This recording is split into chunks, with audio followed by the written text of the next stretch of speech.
السلام علیکم ورحمۃ اللہ وبرکاتہ دوستوں، امید کرتا ہوں آپ خیریت سے ہوں گے۔ میں ہوں محمد مقصود قاسمی اور آپ دیکھ رہے ہیں باغ مدینہ یوٹیوب چینل۔ خدا را دیوبند کو اپنا مقصود نہ بنائیں۔ سال گزشتہ کی ایک تحریر قدر ترمیم کے ساتھ۔ بدر الاسلام قاسمی، استاد جامعہ امام محمد انور شاہ دیوبند۔ دارالعلوم دیوبند کے تعلق سے والد مکرم حضرت مولانا محمد اسلام قاسمی علیہ رحمہ لکھتے ہیں، جی ہاں، وہی دارالعلوم دیوبند جو ہندوستان میں مسلمانوں کی عظمت رفتہ کا نشان، علمی تحریک کا عنوان، دینی و روحانی پہچان، حق و باطل کی میزان اور اللہ کی جانب سے امت مسلمہ پر ایک احسان ہے، جو تاریخ بھی ہے، تاریخ ساز بھی، اور اسلامیان ہند کی اجتماعی آواز بھی۔ بر صغیر میں اس کی علمی ضیاء پاشیہ روز روشن کی طرح اس کا ثبوت، پھر تمام بر اعظموں میں اس کے فرزندوں کا علمی و دینی کارنامے اس کی بین دلیل ہیں۔ درخشاں ستارے، یقیناً دارالعلوم دیوبند مذکورہ تمام خوبیوں کو اپنے دامن میں سمیٹے ہوئے ہے۔ بر صغیر میں علم دین کی نشر و اشاعت اور معتدل فکر کی تشکیل میں اس کا اہم ترین کردار ہے۔ طلباء کے لیے امیدوں کا مرکز اور عوام کے لیے عقیدتوں کا محور ہے۔ چنانچہ شعبان کے اخیر میں تعلیمی سال کے اختتام پر دیوبند میں نئے طلباء کی آمد شروع ہو جاتی ہے، جو رمضان المبارک میں یہی قیام کرتے ہیں، شبانہ روز جدوجہد کر کے دارالعلوم اور دارالعلوم وقف میں امتحان داخلہ دیتے ہیں۔ یہاں تک تو سب ٹھیک ہے، لیکن مذکورہ دونوں مرکزی اداروں میں امتحان داخلہ کا نتیجہ آنے کے بعد جو طلباء ان اداروں میں داخل نہیں ہو پاتے، یہ مختصر سی تحریر انہی کے لیے لکھی گئی ہے۔ بعض طلباء اتنے مایوس ہو جاتے ہیں کہ تعلیمی سلسلہ منقطع کرنا چاہتے ہیں، یا احساس کمتری اور ٹینشن کا شکار ہو جاتے ہیں۔ یہ طریقہ بالکل غلط ہے۔ یقیناً جن طلباء نے امتحان کی بھرپور تیاری کی ہو اور اس کے باوجود وہ اس میں کامیاب نہ ہو سکیں، انہیں افسوس تو ہوتا ہے، جو ایک فطری تقاضا ہے، تاہم اپنے اوپر اتنا ذہنی دباؤ بنا لینا نہایت غلط اور معذرت کے ساتھ اپنے مقصود سے غافل ہونے کی بین دلیل ہے۔ طلباء کا مقصد رضا الہی کے لیے حصول علم دین ہے، اس کے لیے کوئی ادارہ مخصوص ہرگز نہیں۔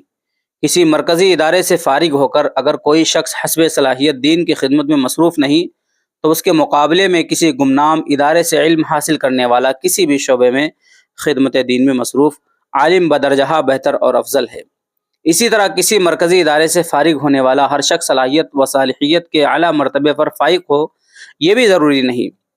راقم مرکزی اداروں سے فارغ ہونے والے بہت سے ایسے فضلاء سے واقف ہے جو علمی لحاظ سے نہایت کمزور ہیں، اور بہت سے ایسے علماء سے بھی شناشائی ہے جنہوں نے مکمل تعلیم گاؤں دیہات کے چھوٹے موٹے مدرسے میں حاصل کی، لیکن صلاحیت و صالحیت میں نہایت باکمال، خدمت دین کے جذبے سے سرشار اور اپنی حیات مستعار کو راہ خدا میں وقف کرنے کے لیے پرعزم، لہذا مایوسی کا شکار بالکل نہ ہوں، پر امید اور پرعزم ہو کر حصول علم میں منہمک ہو جائیں، ایک نئی شروعات کریں، کوتاہیوں کا جائزہ لیں اور رضا بالقضا کو اپنا شعار بنائیں۔ گرتے ہیں شہ سوار ہی میدان جنگ میں، وہ طفل کیا گریں جو گھٹنوں کے بل چلیں۔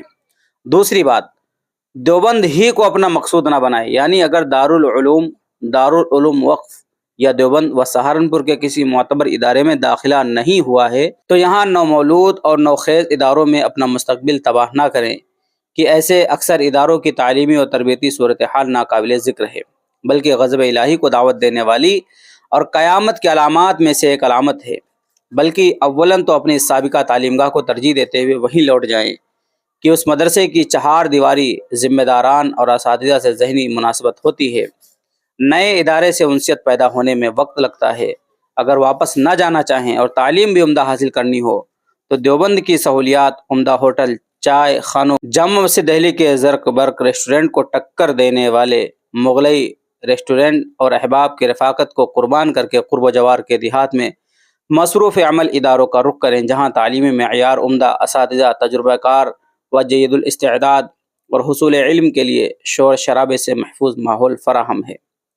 مثلا رشید العلوم گنگوہ، مفتاح العلوم جلال آباد، خادم العلوم باگووالی، ناشر العلوم پانڈولی، حیات العلوم نکیڑا، کاشف العلوم چھٹمل پور، فیض الرحیم ستاریہ نانکا، مدرسہ قاسم العلوم گاگلہڑی، دارالعلوم اسدیہ ایکڑ خرد ضلع ہریدوار، امداد الاسلام لندھوڑا ضلع ہریدوار وغیرہ، یہ ادارے دیوبند سے نہایت کم مسافت پر واقع ہیں۔